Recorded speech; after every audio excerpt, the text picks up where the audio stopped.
Well, it's finally here. Oh my god! We've gotten a COD Zombies art book, which is great. I always wanted this. I never thought we were going to get it, but we've gotten it. I'll give a review, I guess, later on, because I do have some criticisms. It's nothing really bad, and it's nothing that I would honestly say, look, don't buy the book over, because this book is fantastic. There's so much insight and amazing art and really good kind of commentary from Treyarch talking about COD Zombies as a mode and the evolution and the design, and it's superb. It's brilliant. It's so good. I'll discuss the major pros and cons, I guess, come the end of this video. I'm not going to cover absolutely everything here. I'm sure some much larger creator than me will do the book justice. However, there are some interesting mysteries and deeper kind of ideas that I do want to talk about and tie into some older theories or other specific topics that have been around in the zombies community since near enough the beginning. So yeah, let's dive in, I guess. A bit more of another rambly video, but don't worry, I've got something better coming just before Rex Infernus releases, so keep an eye out for that. So starting with World at War, one of the things that really kind of stuck out to me was how they were talking about the design of the mode earlier on, and how, the COD Zombies was never supposed to exist and it was a prototype. So they really had to scrounge when it came to getting assets and different things they could work with or support while developing the mode. So what they did for the zombie animations was that they took previously done mocap animation for the campaign of German soldiers or people getting killed and hit with fire blasts and all of that kind of nasty stuff. And they took some of the keyframes from within those bits of animation and then they looped them, and there you go, bang, you had these really nasty zombie animations, and this is what we see in game. And it kind of just goes to show how a lot of the assets were reused. Nacht der Toten as a map was just taken from, I believe, Airfield. They talk about it in the book. It was taken from Airfield in World at War's multiplayer, that map, and they just repurposed one of the buildings, and there you go, Nacht der Toten, it's just there. And of course all of the zombie models were also just taken from the campaign, and they edited some textures and gave them different colored eyes. There you go. Even Nacht der Toten had different sounds compared to the rest of the maps that we'd have, and they'd record new sounds for Verrückt, and then they'd use them for 8 years until Zombies Chronicles and BO4. Those very iconic, sounds. But Nacht der Toten had unique zombie sounds that we've never ever heard since, and it's such a shame because some of them are actually really good. Another thing that's in here as well, they show a concept title card for Nacht, and it has Call of Duty World at War and zombies, and it's absolutely covered in blood. But if you grew up with iOS zombies, then you might recognize this, because this was the splash screen or the title card screen for World at War Zombies for iOS. So it was really interesting to know or to find out that this was actually just an original kind of concept that they made for World at War Zombies, and then they've taken that and they've repurposed it for iOS zombies for the ports. Given that we were probably never meant to really see it anyways, it was just a concept title card for the mode, and then we never actually got to see it in actual World at War. So it was cool to find out that that was actually just repurposed from that and used for iOS zombies instead.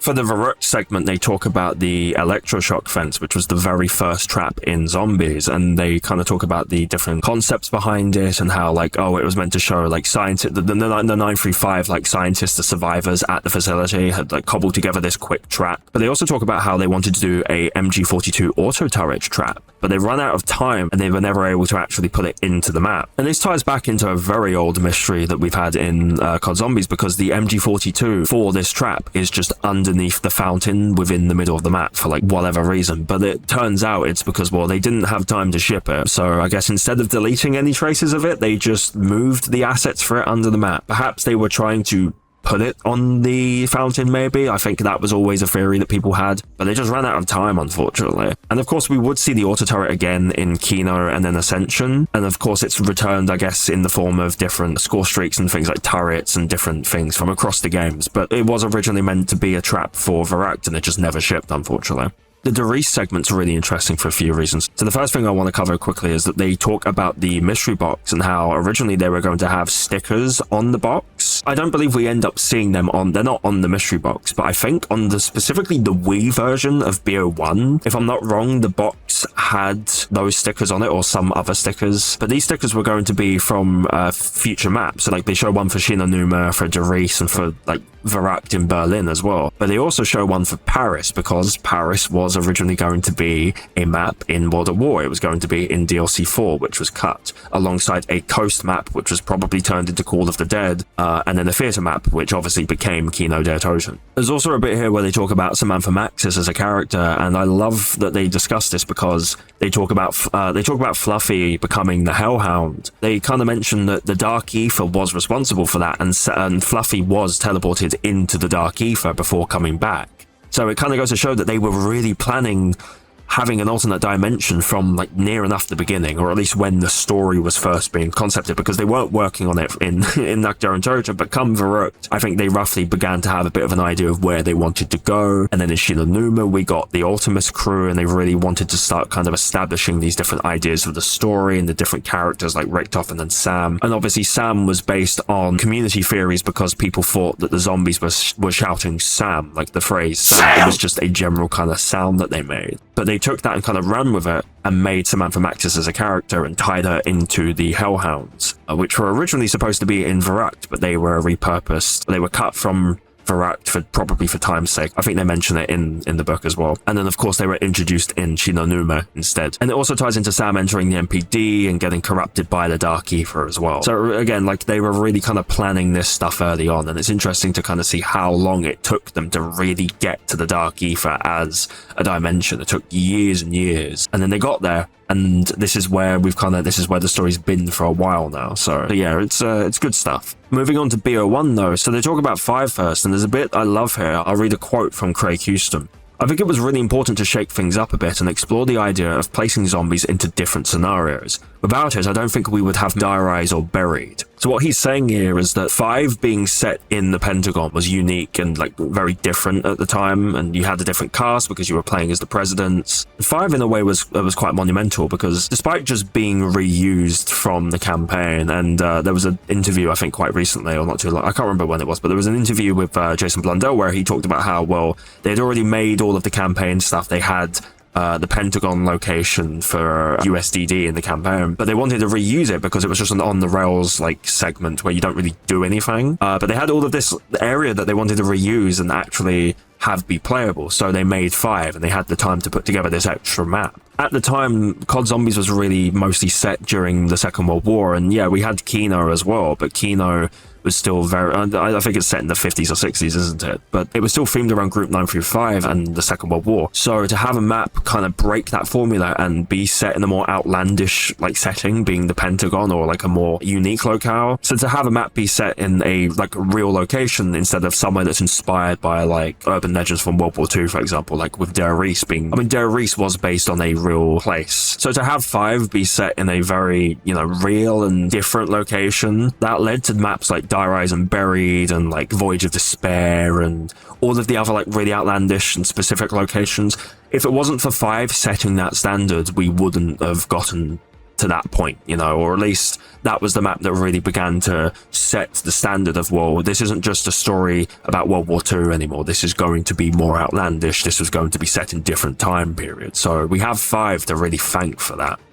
In the Kino der Toten segment, they show some concept art that we've actually had for quite a long time, and this was because this concept art could be found in the files, not only in the files of BO1, but it was discoverable in-game via the PC Easter egg, or like the data terminal Easter egg from the main menu, or in the main menu. You'd be able to access certain files that would lead to these images displaying. So to actually have like the higher res versions of these, you know, in the art book, it's really fantastic. But seeing these in a different context is honestly really weird, really odd, but it's nice to see them again. It's been a while. Yeah, it was always really cool and mysterious to find out that, oh, well, you know, the US government, the CIA knows about Kino der Toten. I think you could see Der Riese as well, but it's like, oh, well, they, you know, the US government knows about all of these zombies things, and they were kind of tying it all together. And it reminds me of the Der Riese massacre as well, being a thing that's kind of like documented in the Black Ops lore too.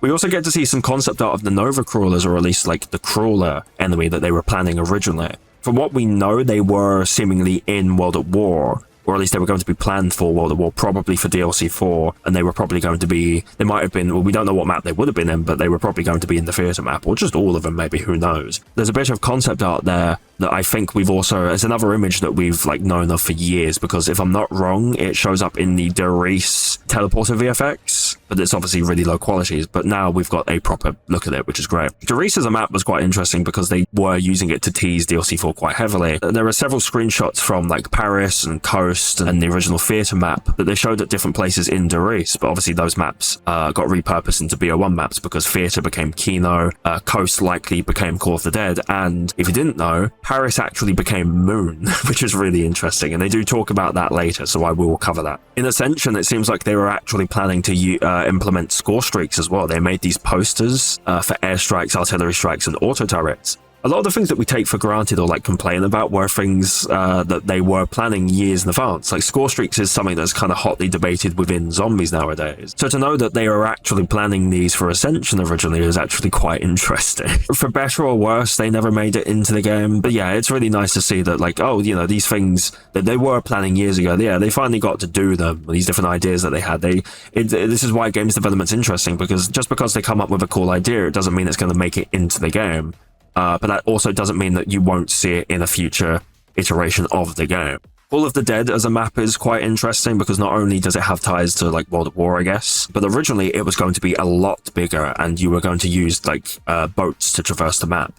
And also the Group 935 facility that we see in Tag der Toten, originally that was supposed to be in Call of the Dead, but probably a fair few reasons they had to cut the map down. There was also a bit of a dilemma when it came to getting Ultimus into the map because they had the playable crew, like celebrity crew already of Sarah Michelle Gellar, Robert Englund, Danny Trejo, and Michael Rooker, as well as George Romero. But they wanted to tie the map into the wider story that they had established to that point by including Ultimus. So they put them behind the door.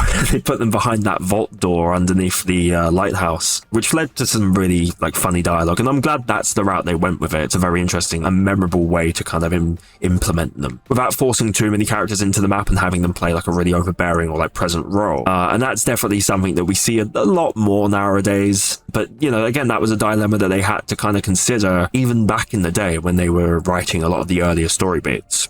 The Moon segment's really great as well because we do get to see a previously unseen bit of concept art for the Paris catacombs with the map becoming Moon eventually, because again it was cut from World at War, but they decided to turn it into Moon. And I'll read the quote from Mark Maesters here. It ended up being delayed and became the map Moon in Black Ops. The underground catacombs became the Moon base and the teleporter was underneath the Eiffel Tower. And we actually get to see in Derice one of those early images again. We get to see a zombie by the Eiffel Tower, and behind that would have been the teleporter. And I think it was theorized for years that that Pack-a-Punch was, or at least I think it was mentioned by Blundell in an interview at one point that Pack-a-Punch was going to be underneath the Eiffel Tower, and it was going to be like a power conduit to the Eiffel Tower, or to like a or the Eiffel Tower was going to be a power conduit to Pack-a-Punch, or like a teleporter. It really is such a shame that we never got the Paris map. Moon's great. I love that we got Moon. I think it's for the best that we did get Moon. But the Paris map, and I think World at War DLC 4 in general, is such a holy grail, really, because it's not, it was, you know, it's never going to exist properly. It's a, you know, it's a cancelled, it was a cut DLC, cancelled DLC. But it's such a cool kind of thing to learn about, given that it's really early history for this mode. It goes all the way back to World at War.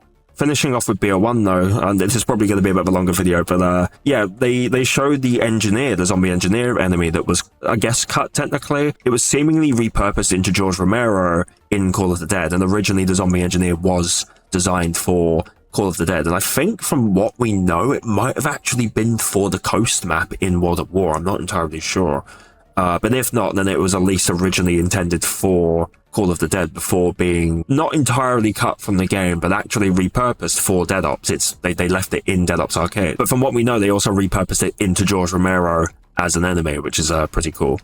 Right, starting with BO2, not only do we get to finally see a proper look at that, like, town, really red, like, artistic depiction of town without all the lava, which was actually, like, showing up a lot in, like, early, like, or alpha BO2 builds that have leaked over the years. Like, if you've seen this image before, then you've probably seen, like, those builds, or at least really low quality, like, screenshots of builds of, like, the BO2 alpha's main menu. But also, the Avogadro was actually meant to be introduced in Black Ops 1, and it was going to become a reoccurring villain which would evolve throughout the games. I think before doing, like, the nervous system design, they were going to to have like a more like human, like human design of like energy exploding out of this of this person, and with him being in constant pain and having this immense power like coursing through his body. But that's not necessarily what they went with, and the Avogadro in Transit was actually a mindless clone created from a sample taken from the original Avogadro, which we see all the way later in Black Ops 4, because that was Cornelius Purnell and he became the Avogadro. But originally the Avogadro was going to be introduced in BO1 and be, and take on a very different, more prominent role and evolve throughout the games. They showed us some of the concepts for the Nuketown like enemies, I guess the zombies. Not only do we get to see a really good render of, or like concept art of the the iconic hazmat zombie design, which was actually just repurposed from BO1 Rebirth. It was like the Soviet NBC like hazmat troopers, and you can see it via the pouch on the front. It's got the hammer and sickle insignia on it. But they also showed us some, I guess, thumbnail sketching, some early sketches of what a lot of the zombies would have looked like, and they had some like mannequins, I guess. Potentially they were going to have mannequins actually be enemies.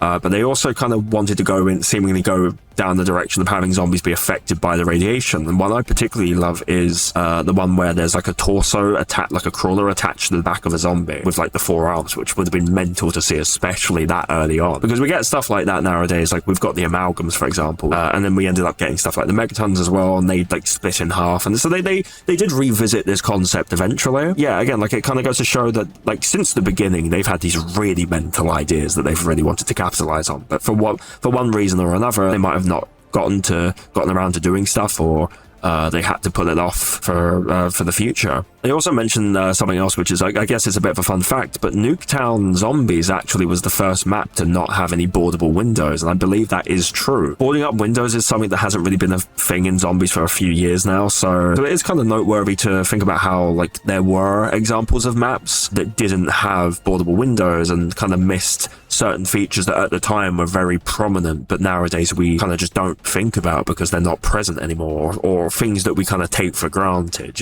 Moving on to Die Rise, they actually talk about how the name Die Rise was a joke, because I mean, it's a play on the words, or like the phrase high rise, except it's like, Die Rise, it's zombies themed.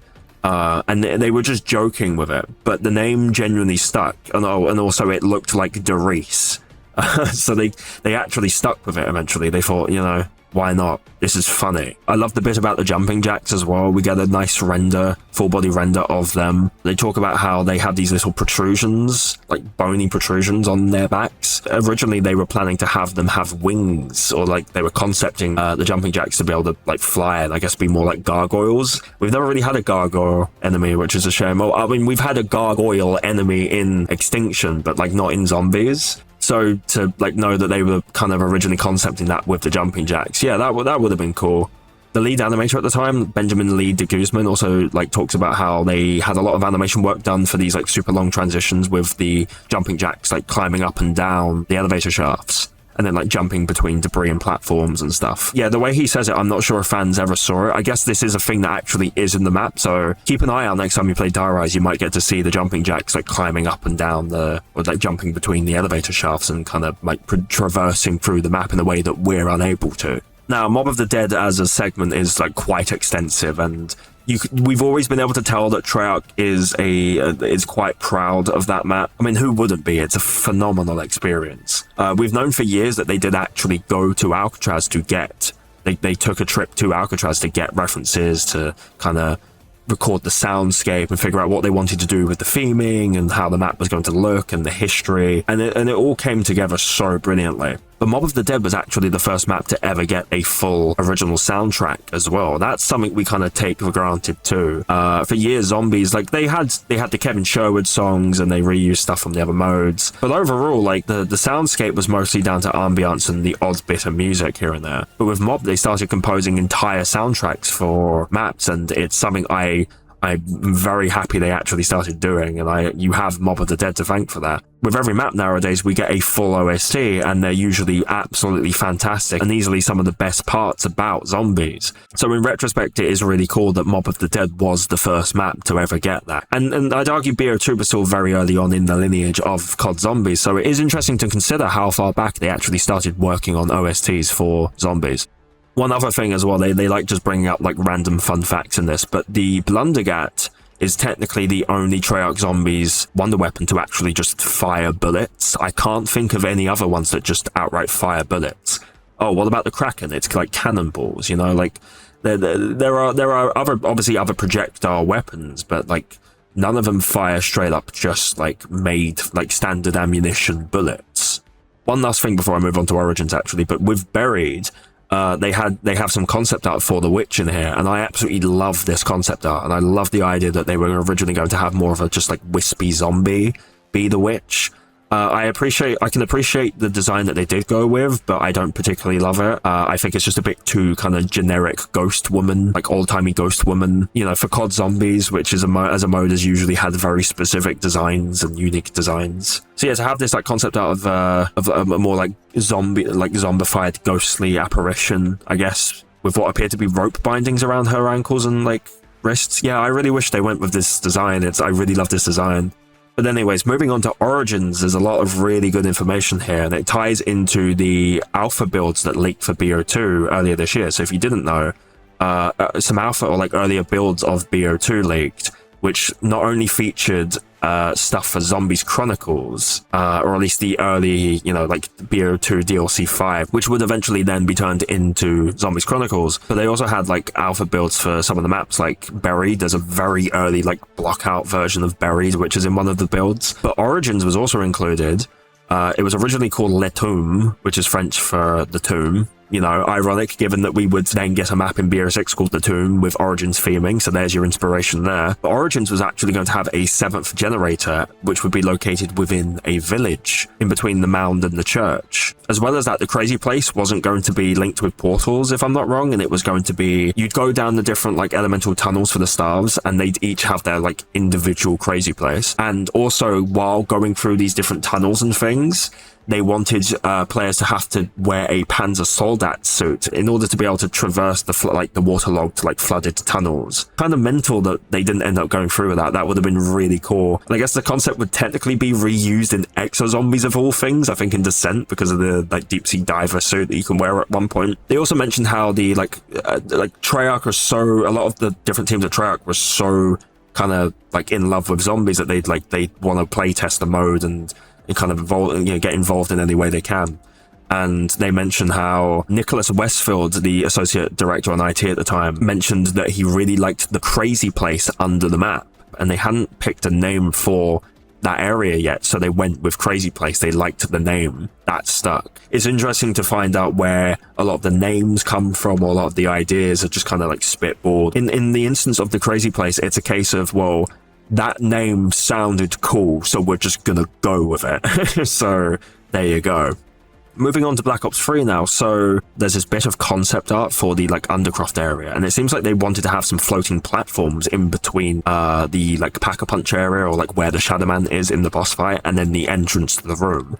And I wonder if that would have played better or not, but it looked a lot like a lot kind of wider, I guess. The room seemed, I mean, it was a fairly big room in SOE anyways, but yeah, I honestly, I think I would have liked to have those extra platforms there. I think that would have been really cool. We also get a good render, or like we get to see the mesh of the War Run murals on this, like in the Undercroft area of like the Great War being fought and the Keepers and humanity fighting the Apothicons. You don't really get that much of a good look during gameplay because of like the texture of the wall and the coloring, but there you go, you get a far better look of the art that they made for that within this book. The Civil Protector was going to look a lot different as well, and it seems like they actually might have reused the concept shown in this book for a bundle in BO7, which is really cool. The Shadows of Evil Zombies were originally going to have, or I believe they might still technically be on the models. I'll have to like have a look. But they wanted to have like writhing tendrils coming out, or like emerging from the zombies, because of like the more Lovecraftian theming, and the idea was that like it was meant to imply that it's not just 115 in there, like there's something else in there controlling those zombies. But as they say here, the physics tech came online a bit late, so unfortunately those didn't make it in properly, or like the feature of like the animation work, I guess, or the physics tech there just didn't because of that not being ready in time, they just had to scrap the idea, unfortunately. On the page after that, we get to see the Keepers and the Insanity Elementals, and it's really funny to see that they've acknowledged the name Meatballs, because no one calls them Insanity Elementals. I mean, I do, but everyone calls them Meatballs. That name stuck. But with the Keepers, they talk about how the design process was, they wanted to have the Keepers be, like the narrative counterpoint to the Shadowman and the Apophicons, and they were meant to be like shrouded in mystery, and they were, they were friendly, but at the same time, they were technically our allies. But at the same time, you felt like you could never really trust them. You were supposed to never really like fully trust them, and they were quite mysterious and otherworldly because they would float and they don't have eyes. They have the big kind of, they have the like the design like philosophy that COD Zombies has of like creatures and enemies having big mouths that I've always really loved, like the Margwars and the Mimics and the Crawlers and things. And that's evident within like the design for the Keepers too.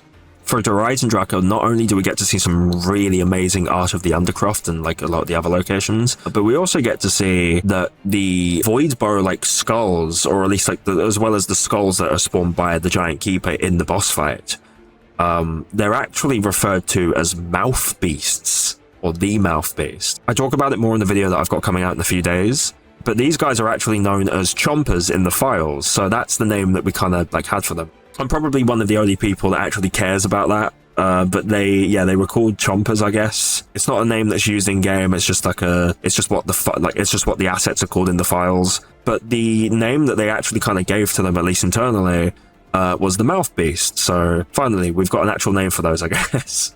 In the middle of the book, we get this lovely double-page spread of like a bunch of the different wonder weapons that we see throughout the series as well, and it's really good art. I think one of the best parts about the book is seeing all of the different renders and the different concept art. It's like the biggest draw. Like, getting all of the dev information is great, it's fantastic, but this is like this is the reason why you're buying the book, stuff like this. And there's another page spread after this as well that shows some really good art of the Apophicon Elder Gods, as well as the Giant Keeper and the Zombies timeline as well. So you can now physically own the Zombies Chronicles timeline, which is fantastic, I guess.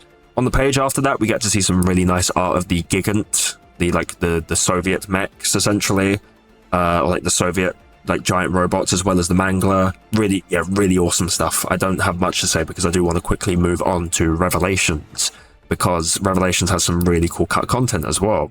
It turns out that despite all of the rumors about the staves being initially planned to be included, they were seemingly concepting a way to include the Eisendrache wonder weapon like bows, the Wrath of the Ancients, potentially the upgrades. But they designed this bow holder model, like this big, like Apophicon like creature guarding the Wrath of the Ancients, which is really awesome. It's a shame they weren't in there, to be honest. But to be fair, in Revelations, you're very overpowered as is. You've got the Apophicon Servant, you've got the Thundergun, you've got Lilalanis, you've got the Ragnaroks too. Like there was already a lot there. So I get cutting that, to be honest. As well as that, they were seemingly planning on adding the Ruby Rabbit as an area from Shadows of Evil, but that, of course, got cut. We never got to see that. I don't think there's any references to it in the map either. It was just a locale that they were planning, and it just didn't happen, unfortunately. One last bit for Rev as well. They were seemingly planning on having an electric Margwar, unless this just got turned into the Void Margwar, but there have been rumors for years now that they were planning other elemental types, and it would have made sense to maybe have 4 different like elemental types. We did get fire and we did get void, but yeah, we never got an electricity or like a lightning one, or like a potential like wind or like 4th one. So yeah, it seems like they were planning on having potentially a lightning Margwar, but if not, that was probably just the Void Margwar. There's a nice shout out to Zombies Chronicles as well. They show some of the art of 6 of the maps from that. So it's really nice to see all of that stuff and how they created new concepts for these maps, updated designs. With Kino, I think it's quite interesting as well, because Kino in Chronicles is quite different artistically and thematically to the original Kino. So it isn't just a case of, they were one for one kind of remastering these maps like how they kind of were, or at least like the BO2 versions were originally just ports. Kind of like how the World of War maps were ported into BO1 for DLC 4 and for like the special edition, I guess. But these maps, they outright did like a complete new fresh coat of paint with new thematics and artistic integrity, I guess. So that's pretty cool. Moving on to BO4 though, there's some really cool stuff here for Voyage. We get to see the effects of Prima Materia, like raw Prima Materia, unleashed upon the Titanic and how it affected all the crew. And of course we see that through like the different zombies as well, but like it's really interesting to know that for the war buys, they were planning to kind of tie it into zombies getting stuck on the wall and kind of emerging from it, and like all the stuff with Primordial. But what I do love more than that are the enemy concepts. So we get this really nasty art of the Blightfather and the Stoker, but we also get to see the catalysts, and it seems as if the catalysts, or at least the poison catalyst, was going to look a lot different. It seems as if it was going to look a lot more grungy and darker as opposed to the green, like poison catalyst, the green tone that we got. I think that's traditionally more kind of like very poisonous looking, but they were kind of leaning into having a more like decay oriented looking one with like purple growths instead, which would have been really cool. And I feel like this was probably a change that they made quite later on into development as well, because the code name for the poison catalyst is Decay. So they were probably going to have the Decay catalyst instead. Also for the Blightfather and the catalyst, because they emerged from zombies, they talk about how much work had to go into like actually designing all of the zombie models to be able to split open. And if you've looked at the assets in the games as well, if you've like ripped assets and stuff, then you've seen a lot of the different models that they had to make in order to be able to animate those zombies splitting open, which is really interesting stuff if you're interested in like asset design and like games development generally. We get to see some really good art of the Marauders and Destroyers as well from 9. I absolutely love, I've always loved those guys. They're such cool enemies, are really sick. So being able to see them in the book is great. They also show us the Chaos Cultists, and something that I was really caught off guard by is that they outright name drop the Rosicrucian Order, which is really cool. The Rosicrucian Order is based on real world like kind of mythos, and like I think they were a real group. I'm not entirely sure. I need to look into it, but they're never actually explicitly named within Chaos outside of the different like radios, I guess, or the equivalent radios and ciphers. They're name dropped in one of the ciphers that actually got solved, I think, last year, or like in the grand scheme of things quite recently. So I find it interesting that if it wasn't for that, this probably would have been the first time that we actually got that information about the Chaos Cult being a rogue like element of the Rosicrucian Order. I don't know, they're just really, it's really kind of like specific, but I'm glad they did that. That's really cool. That's a very specific thing. Like again, I'll talk about it at the end of the video, but like this book covers some very specific topics, and it makes a few mistakes. There are some spelling mistakes at certain points, and there's some information that is just outright wrong. Like in the buried segment, they refer to, instead of Ludwig Maxis and like crew and the Victor's crew helping Dr. Maxis, they outright just say Sam Maxis, and it's like, no, that's not correct. They're referring to her dad. They're meant to be referring to her dad, they're not Sam. For the most part, the errors are like either minor spelling mistakes or just the odd bit of info that's ever so slightly wrong, but to the point where you could go, oh, well, that's not entirely wrong, but you're not entirely correct either. But I'll talk about it properly at the end of the video. They were also concepting a zombie lion, which probably got turned into the zombie tigers, so I don't know which one I would have preferred, to be honest, but the concept for that is it is pretty cool. For Blood of the Dead, they were actually going to tie in the perk machines into the Mob of the Dead crew, and they were going to have them be the 4 electric chairs that the mobsters were executed in. And you would like grab the perk bottle from within their rib cage, which is just, it's just nasty. That's grim, and it's a real shame that they didn't end up doing that. And they could have very well done it as well, because it suits BO4's like perk design, being like the mechanics behind the perks being that you have 4 different perk locations on the map, and then you select which one you want. You assign different perks to the different locations. So I think that could have worked really well and been very unique for Blood. So it's a shame that they didn't go with it, to be honest. Classified, unfortunately, doesn't have much. They do show some pretty cool art of certain things, but they don't even show a proper screenshot of the map. They do show the gauntlet like art that they made with like the Nova Crawler and the zombies in the lab, so I guess there's that. But I feel like there's a couple gleaming omissions in this book, like Tag der Toten later on just doesn't have any concept art associated with the actual map. They just show the Wunderwaffe DG Scharfschütze, a few other specific things, but they don't actually show the map itself, so it's like, oh wow, that's a shame. But just quickly before I move on to Cold War, because I do actually want to wrap up this video soon. But in case you didn't know, and this book reconfirms it, the cutscenes for Alpha Omega and Tag der Toten that show like all of the Apothicons and Keepers fighting each other, those are actually depicting the War for Agartha. I think there was some confusion around whether or not those are like depicting the Great War or not, but they weren't. They actually show prehistoric Agartha and the war that ensued between the Apothicons and the Keepers when the initial divide happened. But it's really cool to see prehistoric Agartha and how different it is to the Agartha that we see in Revelations, being, the house, and how it's kind of, I guess, inspired by the UK artistically in like villages in the countryside, so that's really cool to see. For Black Ops Cold War and just like the Dark Ether in general, they show some concepts for like a lot of the different, I guess, plant life, like flora that they would have shown, you know, like different equivalents to the ether crystals and the like blue orb ones that are in that concept art of Die Maschine. I'll show it on screen, but the one that we've kind of had for years because it was just on ArtStation somewhere. Those were in a way like reused for the Dark Ether Nexus in the tomb, and they'd be recolored, I guess. I think they're orange, aren't they? So it's interesting to see the different plant life and different things be reused for future iterations of that environment. But in the Die Maschine segment, and this is probably the thing that inspired me to even want to make, I mean, I wanted to make a quick video talking about the art book anyways, but there's a really cool bit of concept art in here. So they show the Megaton, except that's not the actual Megaton we ended up getting. That's a completely different like visual design for it. Well, the silhouette's pretty much the exact same. That is like the Megaton we got, except that's not an Omega Group Megaton. That's a like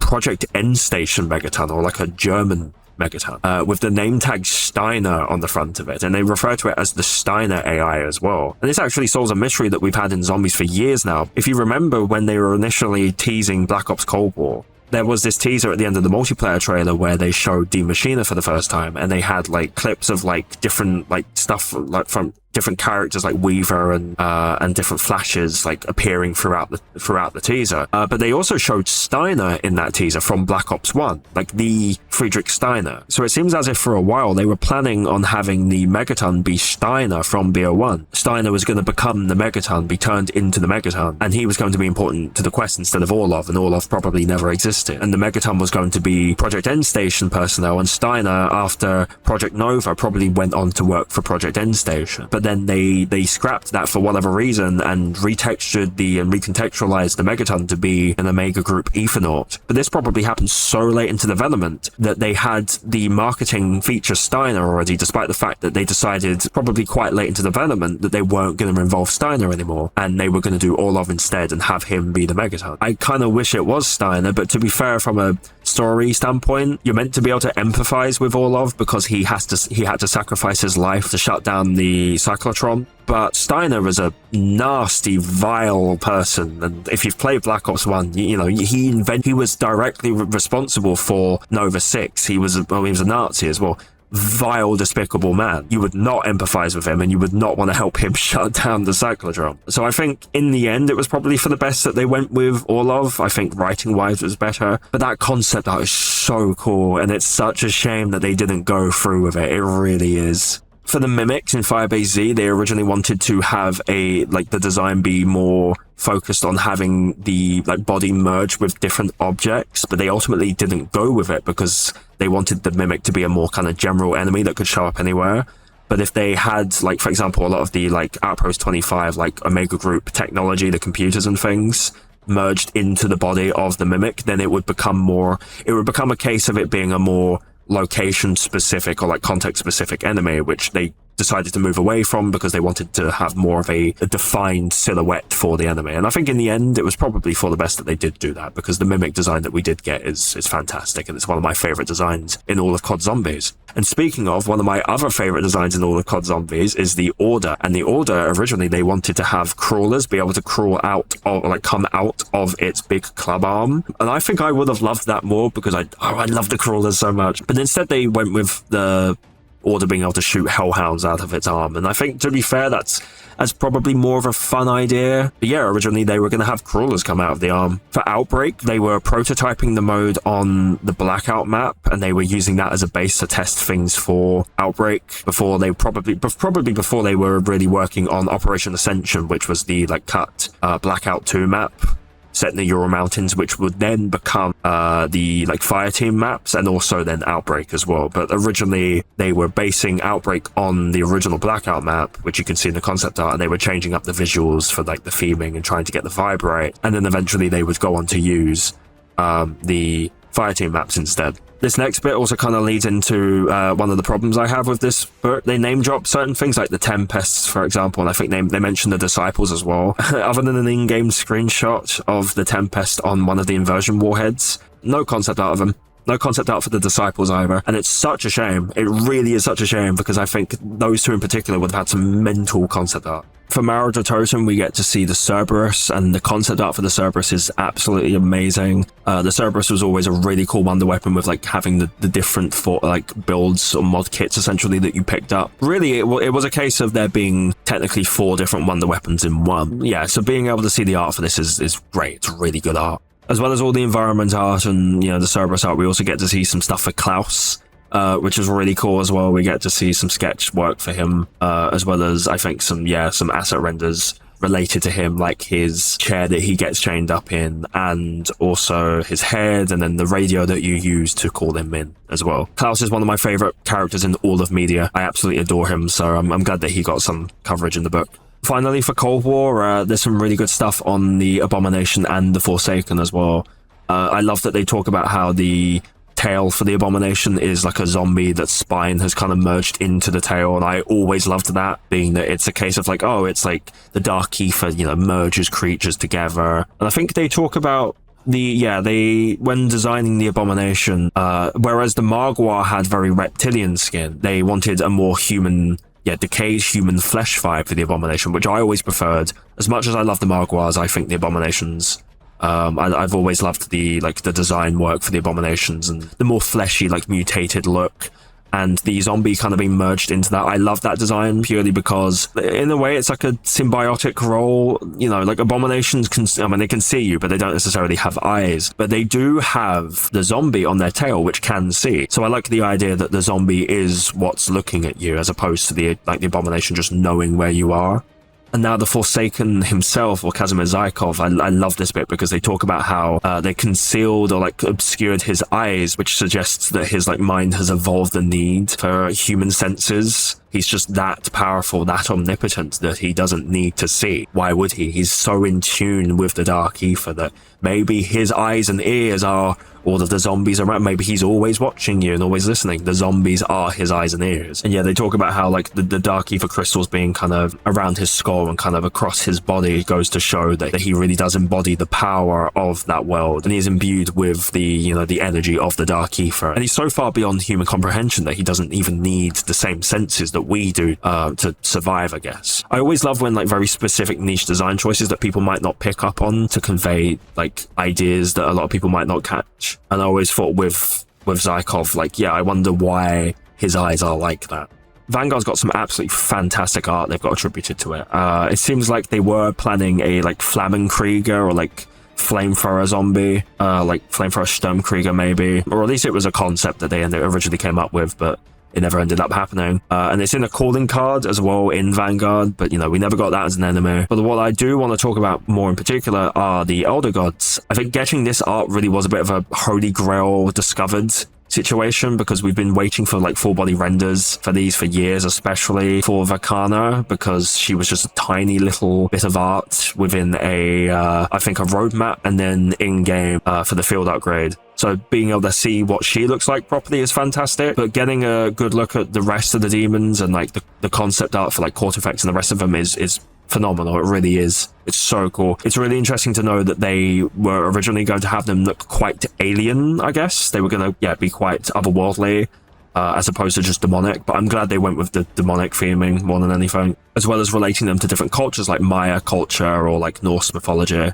I absolutely adore that Invicta just has a massive blade for an arm. That's such a cool design choice. It really is. But with the Vanguard Elder Gods, they also plan to have them be playable to some extent, or at least you'd be able to take control of them or use them to solve puzzles and things. Zombies for Vanguard's a very interesting situation, given that it probably was never meant to exist. But the fact that they went all out with a lot of the art direction, and they had so many different ideas that they had to scrap. And I think partially because of the jump that they made to round base, and I honestly think they never should have made that jump, really should have just stuck with what they were doing. Because in the end, I think, people were still going to be upset with it. But at the end of the day, it could have just been a neat little spin-off game. It's a little extra thing that had some different gameplay and different ideas. It just worked as a prequel, a smaller scale prequel to Cold War. So they really should have, I think they really should have just stuck with what they had, to be honest, instead of going with round-based halfway through the life cycle. But it is what it is. This is where we are now. The Archon segment's quite funny as well, because it's literally just a green screenshot of... It might not even be the Archon. It could just be Terra Maledicta.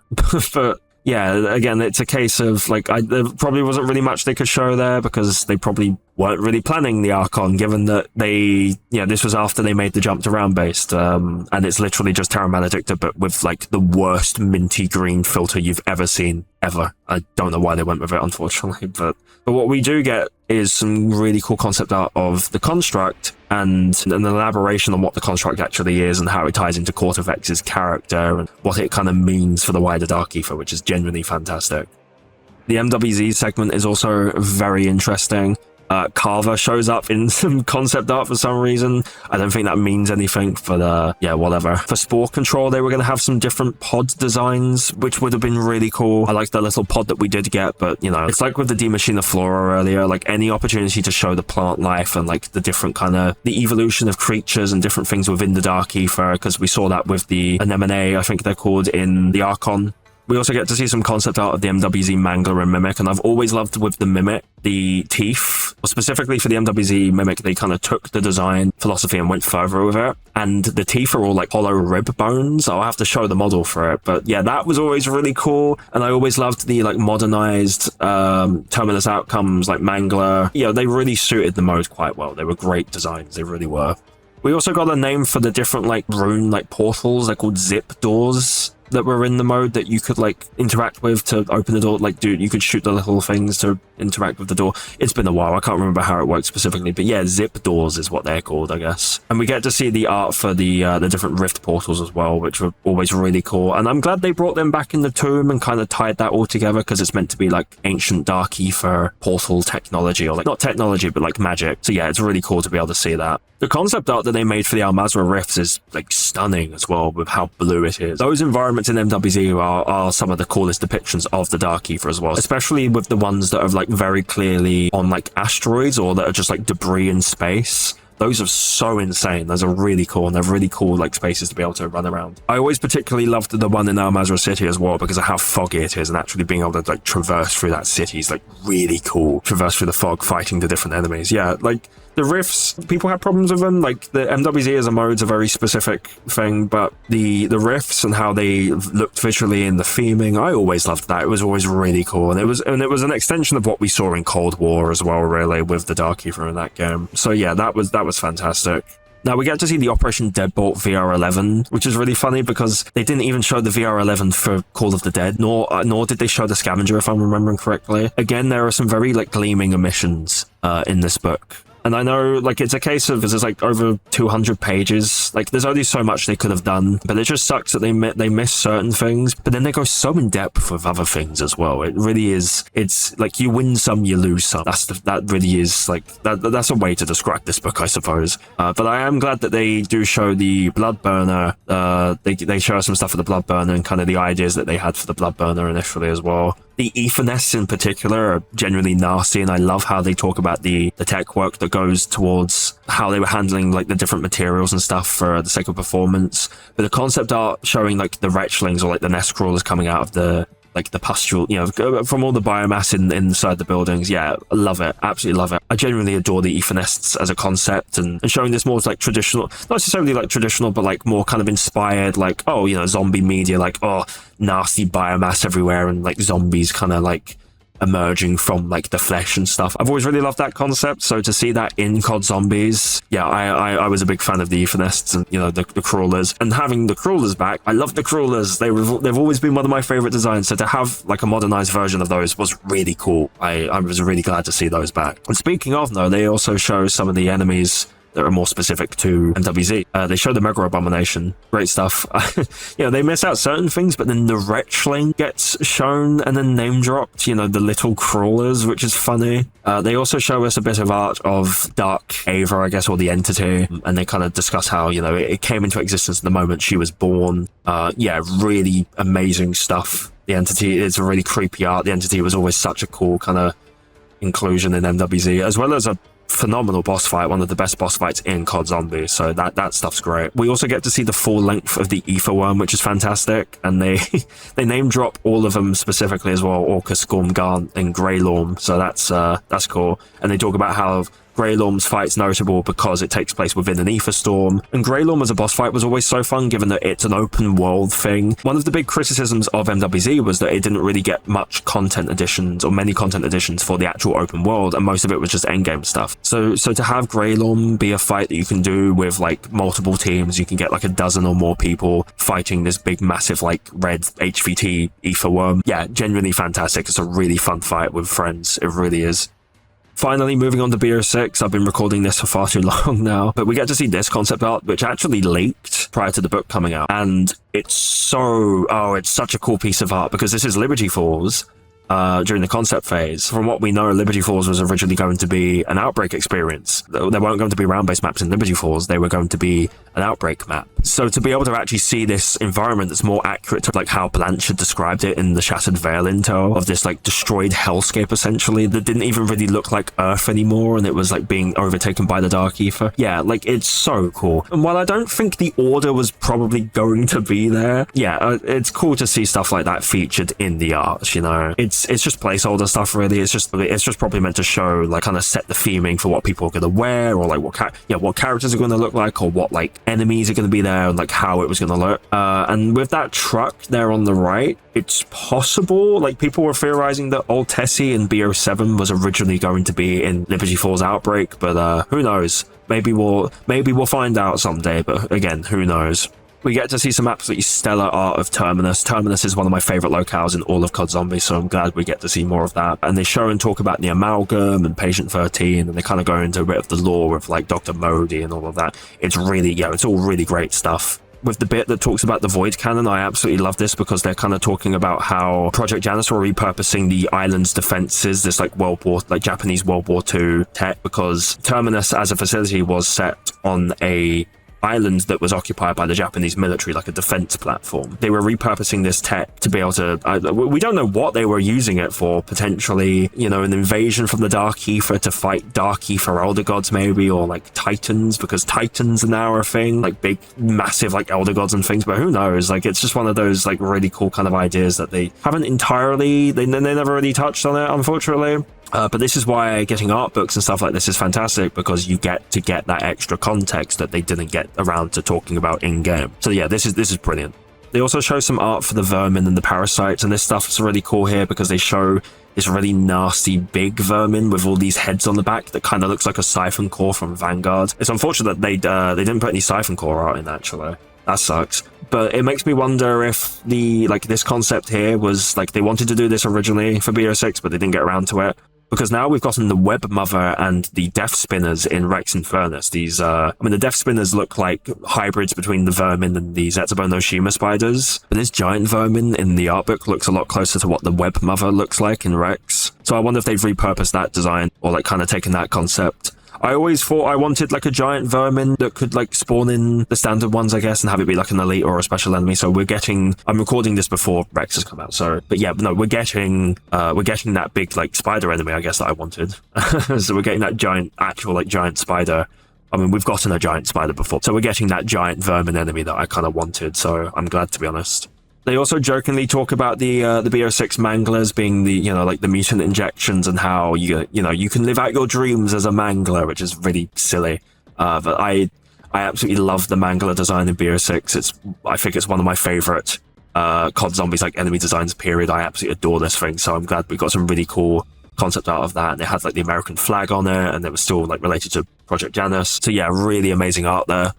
And finally, I think this is probably going to end up being a longer video despite not covering literally everything in the book. I might as well have just covered everything, to be honest, but like a full reading, I don't know if I could do that legally. I don't know how the bigger content creators are going to get around to doing it, but I don't know. I just wanted to discuss some really cool stuff that I liked, I guess. But in this final section, they show concept art images, or a image per map for the other BO6 maps, because this book only includes up to Terminus and Liberty Falls. It doesn't include the rest of the BO6 maps, nor does it include anything from BO7, which, again, I'll talk about that in a minute. But, you know, the art that is there is really cool. To see a Mega Bomb in Janus Towers for Reckoning is really silly, to be honest, but yeah, that's really good stuff. And Shattered Veil especially looks really good, and I kind of wish that's what the map looked like, and it looked a lot more overgrown. And the tomb just looks like the tomb. With Citadel, I don't mind that we got what we got, because I don't prefer what the concept looks look like, but it was going to be a lot more green, I guess. But Shattervale in particular, I really loved. I think Shattervale looks really good there. But I think I'll read a bit of the final passage here, because I think it goes to show how beloved Zombies as a mode is within Treyarch. Reaching 15 years of Call of Duty Zombies mode has prompted all those behind the scenes to think about both the past and the future. Mark Gordon, studio head, says, quote, "As a studio, Zombies is the thing that represents our DNA the most, and I hear about it probably 4 times as much as I do about anything else. Without the passion of the fans, Zombies would have never gotten to that front menu. It would have stayed an Easter egg hidden away and just fizzled out. Then, once YouTube and Twitch streaming started, the passionate players were the ones who got the word out, good and bad, about everything we were doing with Zombies. And it's been so cool to have a journey like that we're going on with our fans." From Maxwell Porter as well, the guy that designed the ray gun. And there's loads of stuff about his work within the book as well. It's fantastic stuff. But he says, quote, "We're all passionate about making the main Call of Duty game, but there's something so freeing about Zombies. We all get to pour our passion into it. That becomes the legacy of what we do at the studio. Does it make us as excited as we are making Zombies?" And it just kind of goes to show how influential and how like beloved the mode is within the studio. Like they live for making this stuff and we live for playing it, I guess. So I'm really happy to know that, like, I mean, I think that at this point this book's probably a little bit out of date given when they probably got a lot of the interview statements and stuff. But this mode has really defined that studio, and it's really like the rest of their work, like the campaigns, for example, and everything with Black Ops, it's all important stuff. I'm sure it's very important. It's all important to their identity. Like Zombies is, it comes off as if Zombies is the thing that they enjoy making the most. It is the thing that like keeps a lot of them probably at the studio, as well as like a lot of the people that have probably joined Treyarch to work on COD Zombies, to be able to make COD Zombies. So I think it really serves as a nice way to end the book and to be able to reflect on the history of the mode and how much it really means to everyone involved with it. So yeah, a quick last bit, I guess, because I really need to end this video. This has been going on for ages and I don't want to spend too long editing it. But I want to talk about just the general pros and cons. So, I don't know, pros, I guess. Here we go. Yeah, the art is fantastic. The book goes super into detail with so much information. It includes loads of stuff from across all of Treyarch Zombies. It really is like a fantastic book. It's so cool. You get so much developer insight through like the whole history of the mode and so much amazing art that we've never seen before. So it really is worth picking up, even with the issues, because there are a few, but I think most of them aren't that monumental. I think the main one, at least for me, is that BO6 barely got covered. Like, you've got Terminus and Liberty Falls, and other than a bit of art for the rest of the maps, they don't have full entries, and that's such a shame. Black Ops 7 isn't included, like, at all as well, which is beyond disappointing, to be honest, because I think a lot of that concept art is going to be mental come the day it gets released. It's Black Ops 7, like, they've really kind of upped their game when it came to, like, the design, a lot of the visual design. So yeah, it's such a shame. It really is. I think this is why it warrants potentially getting a second art book at some point, because also this only covers Treyarch Zombies. There's no COD World War II, there's no World War II Zombies, there's no Exo Zombies, there's no Infinite Warfare Zombies, or any of the other like random extra little spin-offs. What they should really do at some point is give us a second book that gives us some extra other inclusions for all of the past games, as well as full entries for Black Ops 6 and 7, and maybe some of, maybe stuff from the other games as well. And it doesn't have to be as long, but I think honestly a second volume for the Art of COD Zombies is warranted, because there are some other things that aren't included. I don't think the Krasny Soldat is mentioned at all. Like, that's such a shame. That's a cool enemy. Same with Disciples and Tempests. They don't have any like concept art. There's some other things I can think of as well, like the original VR11 and the Scavenger just aren't in the book either. And again, there's also a few bits of info that are slightly inaccurate, as well as a couple of, I noticed at least one spelling mistake, one typo, but for the most part, it's all right. It's not the end of the world. I would have gladly waited. I think it's a matter of like, oh, how long could they put this off? But I would have gladly waited an extra year or so if it meant that we would have gotten more art, more information, and full entries for Black Ops 6 and 7. But would I recommend getting this book? Yeah. I can't tell you no, don't get this book. This is amazing. The fact that we got this is mental. This is a dream come true. Most of the issues I have aren't too bad, but it's just, I wish they put this off for a bit just so we could have gotten everything from BO6 and 7, because it really is a shame that a lot of that just wasn't included. But yeah, I think that's where I'm going to leave this video. I've been recording this like ramble session for nearly 2 hours now. I need to end this. Thank you for watching if you have. Yeah, pick up the book if you get the chance. It really was worth the purchase, to be honest. Just wish it didn't take like an extra week to get delivered, as opposed to like so many other people getting theirs like a day or two after it came out. But anyways, thank you for watching if you have, and I'll see you again very soon.